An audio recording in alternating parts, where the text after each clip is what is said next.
अगर आप महाराष्ट्र के हिंदू से पूछोगे कि तुम्हारा रब कौन है तो वो कहेगा गणेश। और अगर आप दिल्ली के हिंदू से पूछोगे कि तुम्हारा रब कौन है तो वो कहेगा राम। और अगर आप गुजरात के हिंदू से पूछोगे कि तुम्हारा रब कौन है तो वो कहेगा कृष्ण।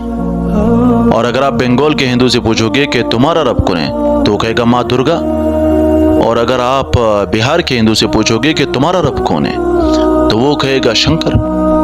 और अगर आप नेपाल के हिंदू से पूछोगे कि तुम्हारा रब कौन है तो वो कहेगा पशुपतिनाथ। लेकिन खुदा की कसम, दुनिया की किसी भी मुल्क, किसी भी कोने में चले जाएं, किसी भी मुसलमान से पूछ ले कि तुम्हारा रब कौन है, एक ही जवाब मिलेगा कि अल्लाह, अल्लाह, ला इलाहा इल्लल्लाह, मुहम्मदुर रसूलुल्लाह।